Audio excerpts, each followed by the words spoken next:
नमस्कार, जनमत देख रहे हैं आप। आपके साथ मैं हूं लावनी विनीत। जनमत यानी वो मंच जहां पर हम और आप मिलकर करते हैं उन खबरों की बात जो सीधे आपसे सरोकार रखती है, जो सीधे देश से सरोकार रखती है।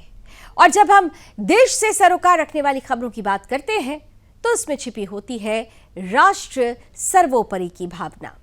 तो इसी राष्ट्र सर्वोपरि की भावना के साथ आज जिस पहली खबर का जिक्र हम जनमत में करने वाले हैं वो महाराष्ट्र की राजनीति के लिहाज से बहुत खास है, विशेष है। दरअसल महाराष्ट्र में उप मुख्यमंत्री अजित पवार की अचानक विमान दुर्घटना में मृत्यु के बाद राजनीतिक हलचल तेज हो गई है। अब खबर है कि अजित पवार की पत्नी सुनेत्रा पवार महाराष्ट्र की पहली महिला डिप्टी सीएम का पदभार संभालेंगी और कल शाम 5 बजे उनका शपथ ग्रहण भी होगा, यानी औपचारिक रूप से वो महाराष्ट्र की उप मुख्यमंत्री बन जाएंगी और पहली महिला उप मुख्यमंत्री होंगी। अजित पवार के निधन के एक दिन के बाद से ही ये सवाल उठना शुरू हो गया था कि उनके बाद आखिर एनसीपी का नेतृत्व कौन संभालेगा। तो ऐसे में पार्टी और सरकार में सुनेत्रा पवार का नाम सबसे पहले प्रमुख माना गया। अजित पवार की पत्नी सुनेत्रा पवार को एनसीपी विधायक दल का नेता चुनकर महाराष्ट्र की नई उप मुख्यमंत्री बनाया जाएगा। शनिवार को एनसीपी विधायक दल की बैठक बुलाई गई है। इस बैठक में सुनेत्रा पवार पहले विधायक दल की नेता चुनी जाएंगी। वरिष्ठ नेता छगन भुजबल ने मीडिया से प्रेस से बातचीत में कहा कि मुख्यमंत्री फडणवीस सुनेत्रा पवार को उप मुख्यमंत्री बनाने के पक्ष में है। इससे पहले शुक्रवार को एनसीपी के कार्यकारी अध्यक्ष प्रफुल्ल पटेल, वरिष्ठ नेता छगन भुजबल और प्रदेश अध्यक्ष सुनील तटकरे ने भी मुख्यमंत्री से मुलाकात की थी। लगभग 1 घंटे तक चली इस बैठक में पार्टी के आगे की राजनीतिक रणनीति पर चर्चा की गई। इसके साथ ही यह साफ संकेत मिला कि सुनेत्रा पवार को उप मुख्यमंत्री बनाने की तैयारी अंतिम चरण में है। अजित पवार का निधन बुधवार को बारामती में एक विमान दुर्घटना में हुआ था। इस हादसे में उप मुख्यमंत्री सहित 5 अन्य लोगों की भी मृत्यु हो गई थी। गुरुवार को बारामती में अजित पवार का पूरी राजकीय सम्मान के साथ अंतिम संस्कार किया गया और उनके अस्थि विसर्जन की रस्म भी अब पूरी कर दी गई। दिवंगत अजित पवार के निधन से एनसीपी में एक बड़ी राजनीतिक खाली जगह बन गई है, जिसे भरने के लिए पार्टी और उनके करीबी नेताओं ने सुनेत्रा पवार को अगला विकल्प माना है। सुनेत्रा पवार पिछले लोकसभा चुनाव में अपनी ही नंद सुप्रिया सुले से हार चुकी हैं। उसके बाद उन्हें अजित पवार ने राज्यसभा सदस्यता दिलाई थी, जिससे वो राष्ट्रीय राजनीति में सक्रिय हो गई। अब उनके उप मुख्यमंत्री बनने की संभावना के साथ साथ ही बारामती विधानसभा सीट से चुनाव लड़ने का रास्ता भी खुल सकता है। इस स्थिति में उनके ज्येष्ठ पुत्र पार्थ पवार को उनके स्थान पर राज्यसभा भेजा जा सकता है। अजित पवार के नेतृत्व वाली एनसीपी और शरद पवार की एनसीपी यानी एससीपी के विलय की चर्चाएं भी तेज हो गई। पिछले 1.5 महीने में दोनों पार्टियों के बीच 14 बैठकें हो चुकी हैं। अजित पवार के जीवित रहते हुए ही विलय की योजना बन चुकी थी और जिला परिषद चुनावों के बाद इसे औपचारिक रूप देना भी तय हो गया था। अजित पवार के निधन के बाद इस विलय की जरूरत और बढ़ गई है। यदि दोनों परिवार और वरिष्ठ नेता इस पर सहमत हो जाते हैं तो जल्द ही दोनों पार्टियों का विलय संभव हो सकता है। विशेषज्ञ ये मान रहे हैं कि इस विलय और सुनेत्रा पवार के उप मुख्यमंत्री बनने से महाराष्ट्र की राजनीति में स्थिरता आएगी और पार्टी को एकजुट रखा जा सकेगा। हालांकि इसके लिए शरद पवार को महाविकास अघाड़ी से नाता तोड़कर महायुति और राष्ट्रीय गठबंधन यानी कि राजग के साथ तालमेल बैठाना होगा, क्योंकि एनसीपी के लगभग 40 विधायक सत्ता छोड़कर विपक्ष में बैठने के पक्ष में नहीं होंगे। यदि ये सब संभव हुआ तो अजित पवार के निधन का प्रभाव सिर्फ राज्य की राजनीति तक ही सीमित नहीं रहेगा, बल्कि राष्ट्रीय राजनीति में भी इसका एक बड़ा असर देखने को मिलेगा। इससे एनसीपी और उसके परिवार के लिए सत्ता और प्रतिष्ठा दोनों सुनिश्चित हो सकेगी। राजनीतिक विश्लेषक ये कह रहे हैं कि सुनेत्रा पवार का उप मुख्यमंत्री बनना और पारिवारिक नेतृत्व का निर्वहन राज्य और पार्टी दोनों के लिए महत्वपूर्ण बदलाव लेकर आएगा। यह कदम न केवल अजीत पवार के परिवार को सम्मान देगा, बल्कि पार्टी कार्यकर्ताओं में विश्वास और उत्साह भी बनाए रखेगा। कुल मिलाकर महाराष्ट्र में उप मुख्यमंत्री अजीत पवार के निधन के बाद सुनेत्रा पवार की संभावना राजनीतिक हलचल का केंद्र बन चुकी है। उनकी उपस्थिति सरकार और पार्टी दोनों में स्थिरता लाने का प्रयास है। विधायक दल की बैठक और शपथ ग्रहण की प्रक्रिया अब राजनीति के अगले महत्वपूर्ण पड़ाव के रूप में सामने आ रही है। सीएम साहब से जो है हम लोग गए थे, प्रफुल्ल भाई तटकरे, मैं और मुंडे, कल भी हम मिले थे उनको रात को। तो टेंटेटिवली जो है कल हो सकता है क्या सब शपथ विधि से लेकर सारी चीजें, तो मुख्यमंत्री ने कहा कोई मुझे प्रॉब्लम नहीं।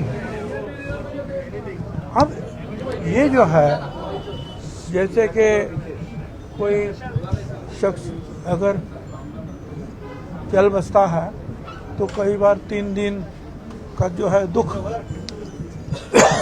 मनाते हैं, कई बार 10 दिन, तब तक लोग बाहर नहीं आते हैं या ऐसा मुझे पता नहीं है, पर कुछ बात ऐसे कुछ चली है और खुद जो है तटकरे और प्रफुल्ल भाई उसमें ध्यान दे रहे हैं। ये इस वक्त मेरे सहयोगी प्रभाकर गिरी जुड़ रहे हैं, सीधे जानकारी उन्हीं से लेते हैं। प्रभाकर, ये जो अब तय हो गया है कि सुनेत्रा पवार ही उप मुख्यमंत्री पद की शपथ लेंगी और जो राजनीतिक खालीपन अजीत पवार जी के जाने के बाद से था उसे भरने का एक बहुत बड़ा प्रयास है। ये कितना महत्वपूर्ण माना जाएगा, खास तौर से पार्टी को संजोकर रखने की कवायद के परिप्रेक्ष्य में, अगर मैं आपसे समझूं तो? जी लालू, मैं आपको बता दूं कि जिस तरह से बातें जो निकल के आई थी और पहले पार्थ का नाम आया था, बाद में फिर सुनेत्रा पवार जी का नाम आया, तो सुनेत्रा पवार जी का नाम अब तय हो गया है।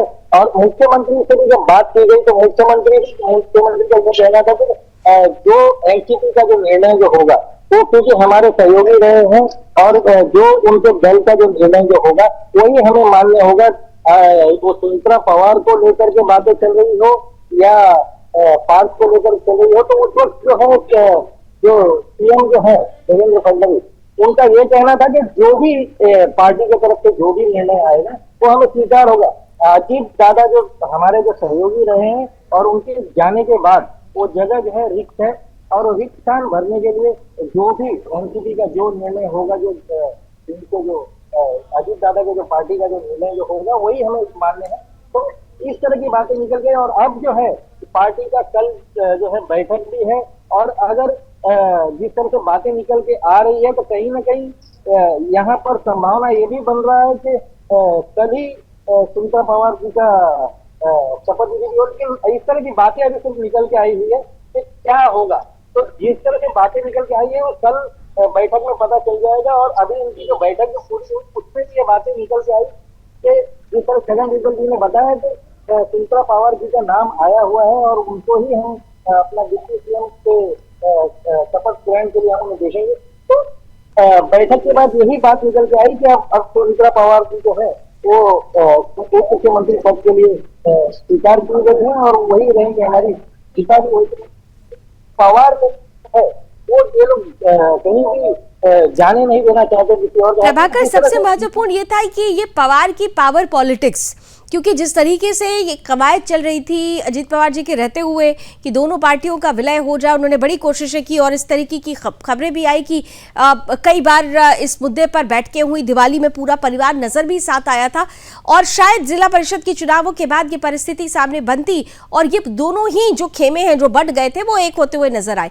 लेकिन क्या अब क्योंकि अजीत जी नहीं है और उनकी जगह पे अब उनकी पत्नी सुनेत्रा पवार न केवल वो अध्यक्ष के रूप में उनको देखना चाहेगी एनसीपी, बल्कि डिप्टी सीएम के रूप में भी जैसे कहा जा रहा है कि वो शपथ लेने वाली हैं, तो ऐसे में इस विलय को लेकर भी क्या कोई बातें अभी तक सामने आई हैं? ये बातें बिल्कुल सही है कि बातें उनकी हो चुकी थी। बात ये था कि जिस तरह की बातें निकल के आ रही थी कि जो केंद्र में जो है सुप्रिया सुले देखेंगे और यहाँ पर जो है पार्टी एक हो जाएगा और पार्टी का विलय हो जाने के बाद जो पूरा सर्वे सर्वा जो है अजीत पवार होंगे। तो इस तरह की बातें निकल के आई हुई थी और ये बातें कहीं ना कहीं एक अभी पब्लिक डोमेन में नहीं आया था, लेकिन बातें इनकी हुई थी बंद कमरे में, जो बातें हुई थी सुप्रिया सुले और अजीत दादा की। तो सुप्रिया सुले जी ने बोला था कि हमारा पारिवारिक बात है और ये हमने जो बंद कमरे में जो बातें की है वो हम आपके सामने अभी इस वक्त नहीं रख सकते, लेकिन जो बंद कमरे में हमारी बातें हुई है कुछ अच्छी बातें हुई है हमारे बंद कमरे में जो बातें हुई। तो इस तरह की बातों को लेकर के उस वक्त विलय की बातें जो चल रही थी वो कहीं ना कहीं सत्य था, लेकिन अब जो ये देखना है कि अब ये पावर पॉलिटिक्स जो है अब किसके हाथ में जाता है। तो पावर इसका पावर जो है वो कौन अपने हाथ में कमा लेगा, और विलय की जो बातें जो हो रही है वो हो चुकी थी इनकी। तो अब जो है औपचारिकता सिर्फ रह गई है, क्या ये लोग एक होंगे, अभी ये भी हो चुका है बातें, लेकिन अभी भी जब तक इनके खेमे से बातें नहीं आती तब तक तो एक सिर्फ कहना ही होगा कि विलय हो रही है।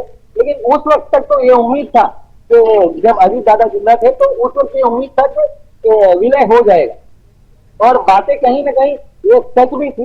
लेकिन अब जो है अब पावर गेम जो है अभी ये कल देखने मिलेगा, किस तरह की इनकी बैठकें लगातार हो रही है, रात में भी होंगी, और जो बैठक के बाद जो निर्णय जो होगा अब वो कल हमें पता चल जाएगा सुबह के समय कि क्या इसका जो निर्णय निकलता है और ये कब जो है सुमित्रा पवार जी कभी कल लेती है शपथ या कुछ दिनों बाद लेंगे। लेकिन वैसे ये खबर तो प्रभाकर ये भी मिल रही थी कि लेंगे शपथ। जी प्रभाकर, खबर तो ये भी आ रही थी कि कल शाम तक ये शपथ ग्रहण समारोह हो सकता है, हालांकि बहुत सादगी भरा होगा, लेकिन शपथ ग्रहण कल हो सकता है, ऐसी कोई खबर आपके पास? जी जी बिल्कुल, वही मैं कह रहा हूँ मैं कि एक कल भी हो सकता है ये शपथ, लेकिन ये बातें निकल के आ रही है। अभी तक इन्होंने औपचारिक तौर पर इन्होंने अभी तक कुछ कहा नहीं है, और जिस तरह से सीएम से भी बातें की गई तो लालू मैं बता दूं कि सीएम से जिस तरह बात की गई उसमें भी सीएम ने भी यही बात कहा कि मुझे उनका कोई भी निर्णय मंजूर है, एनसीपी हमारे जो है सहयोगी दल है, तो हमें उनका निर्णय मंजूर है, जो वो निर्णय लेंगे हमें वो मानना है और हम वो मानेंगे। इस तरह की बातें निकल के आ रही है। तो अगर ये बातें अगर हो जाती हैं तो कल ही इनका जो बात निकल के आ रहा है कि कल शाम के समय जो शपथ विधि है वो हो जाएगा इनका जी। यानी कुल मिलाकर इतना तो तय हो गया है कि जो सेंटिमेंट्स जिस तरीके से अजीत दादा के साथ जुड़े हुए थे और उनके जाने के बाद अब जो छवि है वो उनकी पत्नी में देखी जा रही है। लेकिन यहाँ पर एक और बड़ी महत्वपूर्ण बात है, चुनौतियां बहुत होगी सामने, क्योंकि अजीत पवार का अजीत दादा तक का जो सफर था उसे कोई पा सकेगा ये नहीं, ये देखना बहुत चुनौतीपूर्ण रहने वाला है। अगर सुनेत्रा पवार डिप्टी सीएम बन जाती हैं, अगर वो अजीत दादा की जगह भी ले लेती हैं, लेकिन जो अजीत दादा थे क्या वो एग्जैक्टली वो छवि क्या सुनेत्रा पवार में नजर आएगी, ये बहुत बड़ी चुनौती उनके सामने होगी। बिल्कुल बिल्कुल, ये चुनौती भरा सफर रहने वाला है और ये होगा भी, क्योंकि अजीत दादा जो है 4 दशकों से उन्होंने पॉलिटिक्स को संभाला हुआ है और ये 4 दशकों से इसमें लगे हुए थे। वो पार्टी को लेकर के पार्टी के साथ वो हमेशा रहे, लोगों का तकलीफ कह लीजिए या बारामती जिला के जितने भी लोग वहां के जो जिस तरह से हमने देखा वहां पर लोग जो जिस तरीके जन सैलाब जो उमड़ा हुआ था, खाली बारामती से नहीं मैं बताऊंगा आपको कि पूरे महाराष्ट्र से लोग आए हुए थे। आप वहां पर जो जगह जो था वो एकदम भरा हुआ था, वहां पे लोग दूर दूर से बसों में भर के आए हुए थे। तो ये दादा का जो लेगेसी जो है उसे लेकर के चलना, दादा तो अपने आप को दादा के जगह पर कुर्सी पर रखना, वो आप समझ सकते हो कि वो बड़ा ही मुश्किल होगा, इनको चैलेंज बिल्कुल उस लेगेसी को आगे कंटिन्यू करना एक चुनौती जरूर रहेगी। लेकिन फिर भी जो वहां की जनता थी और जो पार्टी कार्यकर्ता थे वो लगातार यही कह रहे थे कि अजीत दादा के बाद अब उनकी पत्नी ही उस पद को ही पर रहनी चाहिए, और शायद यही वजह है कि एक बड़ा निर्णय लिया गया है। कल ये संभावना, जैसे कि अभी मेरे सहयोगी बता भी रहे थे, संभावना है कि पहले विधायक दल की नेता चुनी जाएंगी और फिर कल ही शाम तक हो सकता सकता हो कि सुनेत्रा पवार महाराष्ट्र की डिप्टी सीएम पद की शपथ ले लें और वो महाराष्ट्र की पहली महिला डिप्टी सीएम होंगी। बहुत बहुत धन्यवाद प्रभाकर हमारे साथ जुड़ने के लिए। नागपुर की बात कर रहे हैं, जहां से एक बड़ी और बेहद संवेदनशील खबर सामने आई है जिसने पूरे शहर को झकझोर कर रख दिया है। दरअसल विश्व हिंदू परिषद के बोरगांव प्रखंड के शाखा अध्यक्ष गुड्डू उर्फ हर्ष पांडे की निर्मम हत्या के बाद इलाके में तनाव और आक्रोश का माहौल है।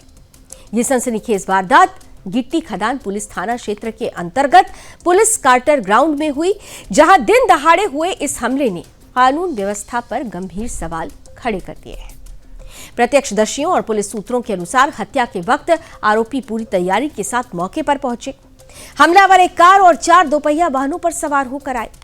बताया जा रहा है कि जैसे ही Guddu Pandey police quarter ground के पास पहुंचे, हमलावरों ने उन्हें घेर लिया और लोहे जैसे धारदार हथियार से उन पर ताबड़तोड़ हमला शुरू कर दिया। हमला इतना बेरहमी से किया गया कि गुड्डू पांडे की मौके पर ही मौत हो गई। घटना के बाद आरोपी मौके से फरार हो गए।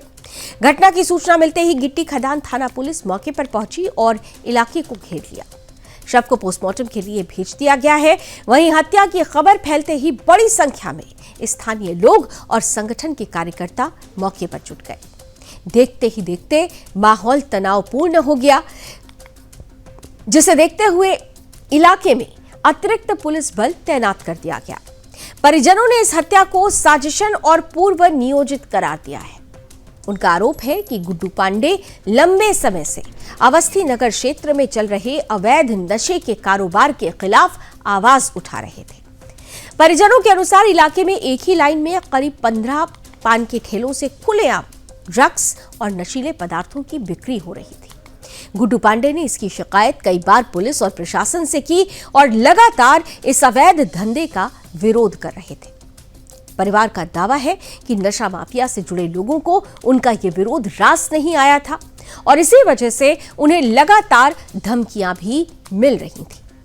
परिजनों ने यह भी आरोप लगाया कि हत्या से ठीक 7 दिन पहले गुड्डू पांडे के घर के सामने धमकी भरे गाने बजाते हुए एक जुलूस निकाला गया था। उस घटना के बाद गुड्डू पांडे ने अपने करीबी लोगों से जान का खतरा होने की बात कही थी। परिजनों का कहना है कि उन्होंने इस बारे में भी पुलिस को अवगत कराया था, लेकिन कोई ठोस कार्रवाई नहीं की गई और फिर ठीक 7 दिन के बाद पुलिस क्वार्टर ग्राउंड में उनकी निर्मम हत्या कर दी गई। इस क्रम को देखते हुए परिजन इसे सुनियोजित हत्या बता रहे हैं और पुलिस की भूमिका पर भी सवाल उठा रहे हैं। पुलिस ने इस मामले में गिट्टी खदान थाना में हत्या का केस दर्ज कर लिया है।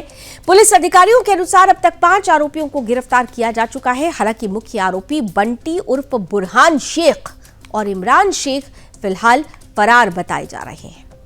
पुलिस का कहना है कि उनकी तलाश के लिए अलग अलग टीमें गठित की गई हैं और जल्द ही उन्हें गिरफ्तार कर लिया जाएगा। वहीं परिजनों ने एक और गंभीर आरोप लगाया है। उनका कहना है कि इमरान शेख का नाम जानबूझकर एफआईआर में शामिल नहीं किया गया, जबकि उसका आपराधिक रिकॉर्ड पहले से ही मौजूद है। परिवार का आरोप है कि मामले को कमजोर करने की कोशिश की जा रही है और प्रभावशाली लोगों को बचाने का प्रयास हो सकता है। मृतक के परिवार ने मीडिया के सामने अपना दर्द बयां किया। गुड्डू पांडे की पत्नी ने कहा कि हमें न्याय चाहिए। मेरे पति ने गलत के खिलाफ आवाज उठाई थी। उनके कातिलों को कड़ी से कड़ी सजा मिलनी चाहिए। वहीं उनके पिता और भाई ने भी दोषियों को फांसी जैसी सख्त सजा देने की मांग की।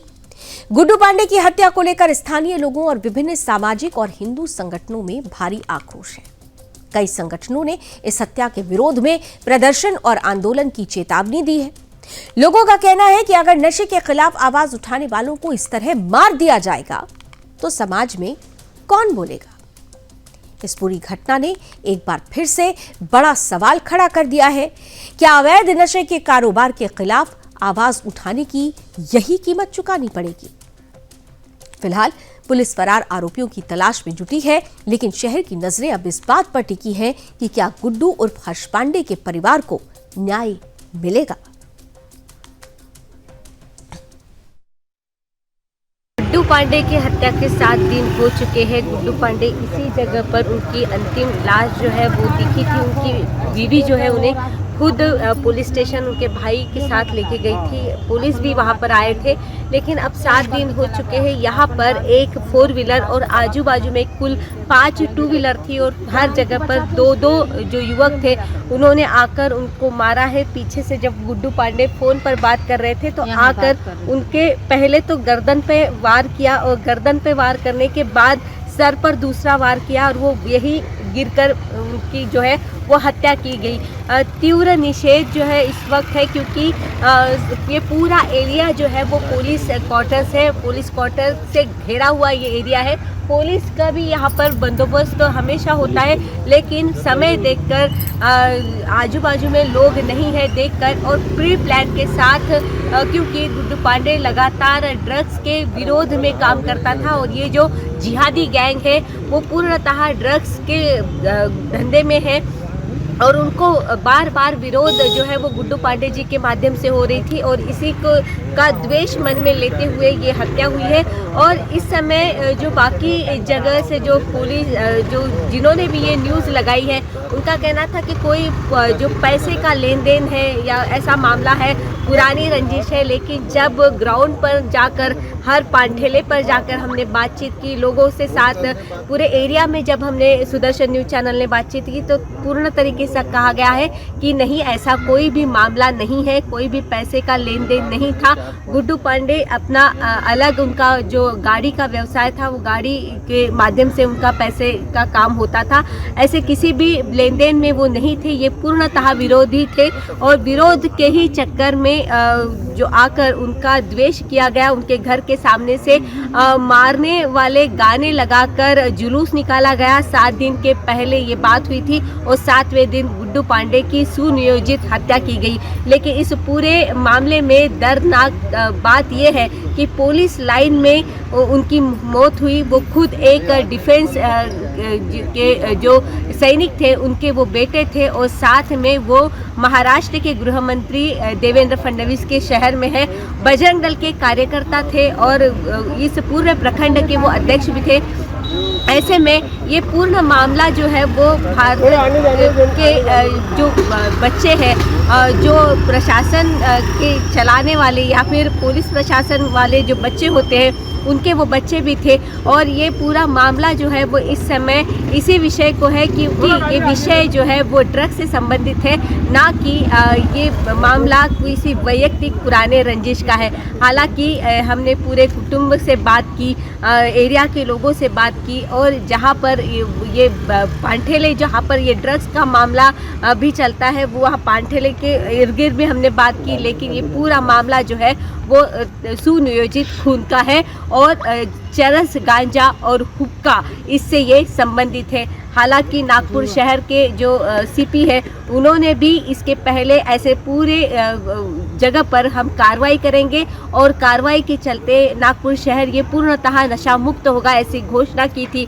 लेकिन जुआ, चरस, गांजा और ये पूरा जो मामला है वो अब नागपुर शहर में बजरंग दल के कार्यकर्ता की हत्या तक पहुंच चुका है। स्नेहल जोशी, सुदर्शन के लिए, नागपुर, महाराष्ट्र। जय हिंद। मैं जब वहाँ से सीधा गई, मोबाइल पे फोन लगा रही थी, 4 लोग आए 4 व्हीलर से, वाइट कलर 4 व्हीलर था। वो आए मेरे पास तो लोग गाली बके, मुझे गाली दिए, मुझे और मेरे ससुर को। इमरान शेख नहीं हुई, इमरान शेख, बंटी बुरहान शेख का छोटा भाई इमरान शेख, ना उसका नाम लिखा जा रहा है थाने में। इतना गुहार लगाने के बाद पुलिस वाले नाम नहीं लिख रहे हैं उसका। और आइए अब आगे बढ़ते हैं, बात उत्तर प्रदेश के कानपुर जिले की करते हैं, जहां से एक घटना ने न सिर्फ स्थानीय लोगों को झकझोर दिया बल्कि जबरन धर्म परिवर्तन और युवाओं के मानसिक उत्पीड़न जैसे गंभीर मुद्दों पर एक बार फिर बहस छेड़ दी है। पनकी थाना क्षेत्र के रतनपुर चौकी इलाके में 23 वर्षीय हिंदू युवक रोहित सिंह ने कथित तौर पर धर्म परिवर्तन के दबाव से परेशान होकर आत्महत्या कर ली। इस घटना ने इसलिए भी तूल पकड़ लिया क्योंकि रोहित ने मौत से पहले एक वीडियो रिकॉर्ड किया था जिसमें उसने अपने ऊपर जबरन धर्म परिवर्तन का आरोप लगाया था। गुरुवार 29 जनवरी 2026 को रोहित सिंह ने अपने कमरे में फांसी लगाकर जान ली। जब परिवार के लोगों को इस बारे में जानकारी मिली तो घर में कोहराम मच गया। सूचना मिलते ही पुलिस मौके पर पहुंची और शव को कब्जे में लेकर पोस्टमार्टम के लिए भेज दिया गया। शुरुआती जांच में इसे आत्महत्या का मामला बताया गया, लेकिन जैसे ही अगले दिन रोहित का वीडियो सोशल मीडिया पर वायरल हुआ, पूरे मामले ने गंभीर और संवेदनशील मोड़ ले लिया। वीडियो में रोहित बेहद भावुक नजर आता है। वो खुद को अपने असली नाम से संबोधित करते हुए कहता है, मैं दीपक सिंह गौर हूं। मेरा धर्म परिवर्तन किया जा रहा है, लेकिन मैं धर्म के रास्ते रहूंगा। वीडियो में वो समाज से कुछ अपीलें भी करता है। नशे के खिलाफ आवाज उठाने और महिलाओं के सम्मान की बात कहता है।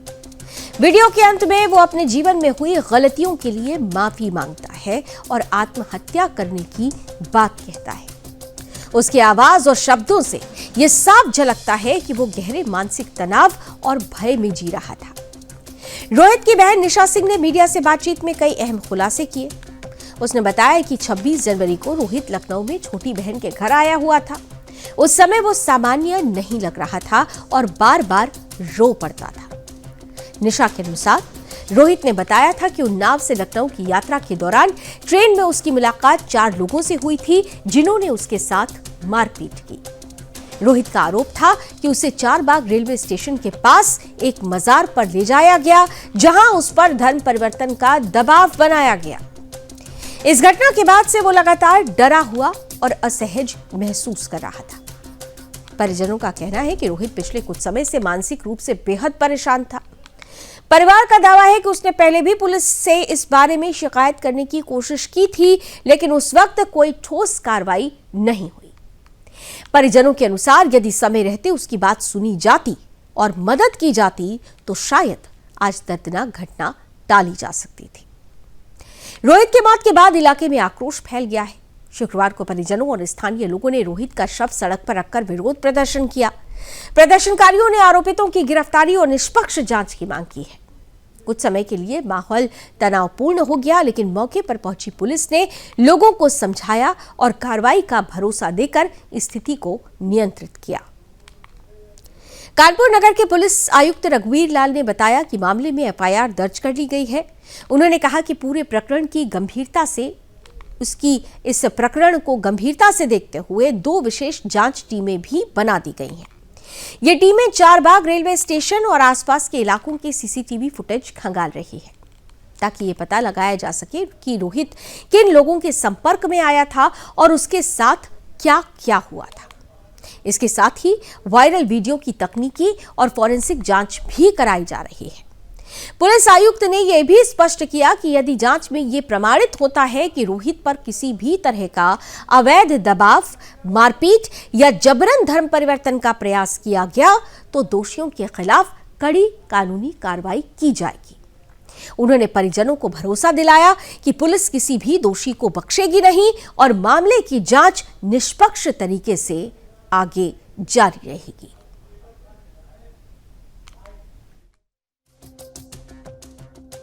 ये रोहित उर्फ दीपक है। ये लड़का 26 तारीख को लखनऊ गया था।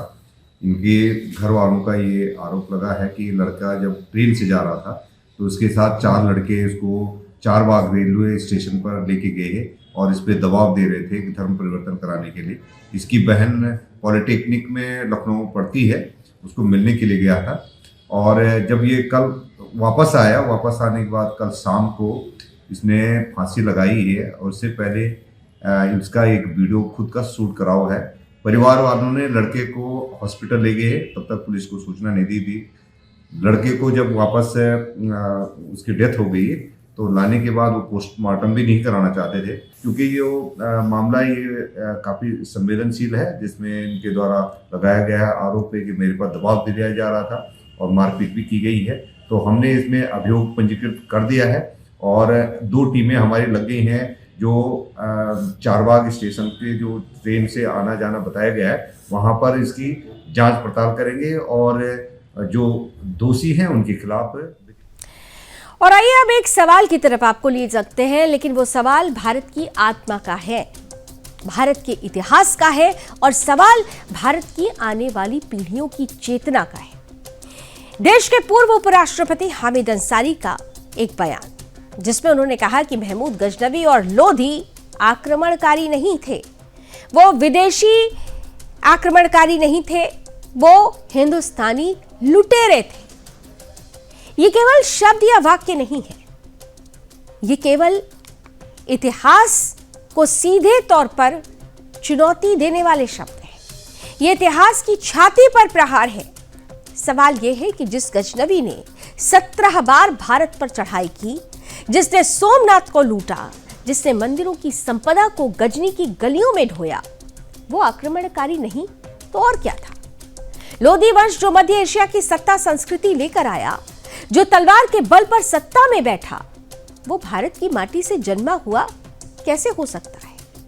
या फिर आज एक विशेष वैचारिक गिरोह इतिहास को फिर से धोकर, निचोड़कर और आक्रमण को स्थानीय घटना बताकर लूट को सामान्य सत्ता परिवर्तन घोषित करना चाहता है।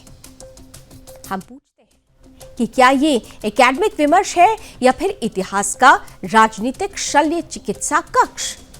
क्या भारत को बताया जाएगा कि जिसने तोड़ा, जिसने लूटा, वो भी हमारा था? सवाल ये है कि ये वही मानसिकता है जो इतिहास के सच को दबाती रही और झूठ को सामने लाती रही, जो हमारी विरासत को दबाती रही और अपनी तुष्टीकरण की राजनीति को हावी करती रही। हामिद अंसारी का ये बयान केवल बयान नहीं, यह इतिहास पर प्रहार है और अगर हमने आज इस पर आवाज बुलंद नहीं की तो हम अपनी आने वाली पीढ़ियों के साथ नाइंसाफी करेंगे। इस पूरे मसले पर धर्म योद्धा डॉक्टर सुरेश चौहानकी जी का क्या कहना है, आइए आपके सामने रखते हैं।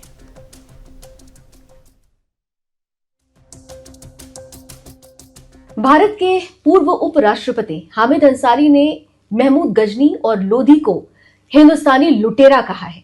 इस पर धर्म योद्धा डॉक्टर सुरेश चौहानकी जी की प्रतिक्रिया जानने के लिए हम उनके साथ हैं। सर, क्या कहना है आपका? मैं कोई सरप्राइज नहीं हूं। हामिद अंसारी खुद हिंदुस्तानी है क्या, इसका पहले जवाब दें।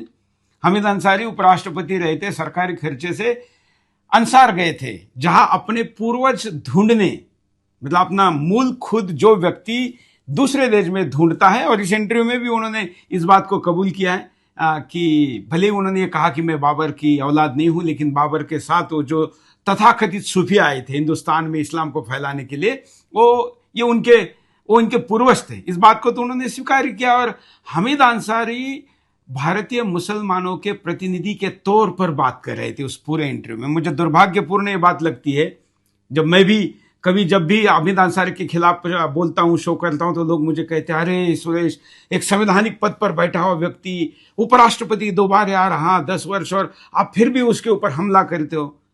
आज हामिद अंसारी ने जितनी बातें की वो पूर्व उपराष्ट्रपति दर्जे की नहीं थी, वो मुस्लिम लीग की या जिना के लेवल की थी। और वैसे भी इनका फोटो एमयू में जिना के बगल में लगा हुआ है। वो बात उन्होंने सही साबित कर दी। लग रहा था कि जिना उनके अंदर घुसकर बात कर रहे हैं। और मुझे लगता है कि देश के उपराष्ट्रपति का दर्जा उनको देना, सरकारी निवास देना और इतना सब कुछ देने के बाद उन्होंने दूसरी देश की बातें करना, ये निश्चित तौर पर निषेधार्ह है और इसकी पूरे देश में प्रतिक्रिया होनी चाहिए। हामिद अंसारी के पीछे कौन है, बुलाने वाला कौन है, सब जानते हैं और ये उनकी नीयत और नीति भी समझते हैं। धन्यवाद सर। तो नीति और नियत, ये बड़ा प्रश्न होता है और इसी पर अब हम शुरू करते हैं आज की बड़ी बहस। तो नीति और नियत मायने रखती है, लेकिन नीति और नियति को जब तय करने चलती है तो वो नियति इतिहास पर टिकी होती है, क्योंकि इतिहास भूगोल से नहीं बनता, इतिहास कर्मों से बनता है और इतिहास से वर्तमान से भविष्य बनता है। और इसलिए जरूरत है ऐसे लोगों के खिलाफ आज एकजुट होकर फिर से हल्ला बोलने की, आवाज बुलंद करने की, जिन्होंने इतिहास के सच को दबाया। हामिद अंसारी आज जो कह रहे हैं वो दरअसल कांग्रेस की ही सोच का वो प्रतिबिंब है, जिसने हमारे अपने स्वाभिमान, अपने गौरव को छिपाया, दबाया और अपने तुष्टीकरण की राजनीति के लिए आक्रांताओं का भी महिमा मंडन कराया गया। तो ऐसे में इतिहास को पुनर्लिखने की जरूरत है, पुनः लिखने की जरूरत है उस इतिहास को जो दबा हुआ है, क्योंकि जो तलवार की नोक पर यहां पर आक्रमण करने के लिए आए थे वो आक्रमणकारी ही हैं, जिन्होंने देश में सनातनियों को परेशान किया, उन पर अत्याचार किया, हिंदू मंदिरों को तोड़ा, वो विध्वंसक ही थे। और जो आज की तारीख में ऐसे आक्रमणकारियों, ऐसे आक्रांताओं, ऐसे विध्वंसकों का समर्थन करते हैं, उनका महिमा मंडन करते हैं, तो उन्हें क्या कहा जाए, ये तय करना अब आपकी जिम्मेदारी है। जनमत के आज के सफर को यहीं खत्म करते हैं, लेकिन देश और दुनिया की तमाम खबरें लगातार जारी हैं, इसलिए बने रहिए सुदर्शन न्यूज के साथ। जय हिंद।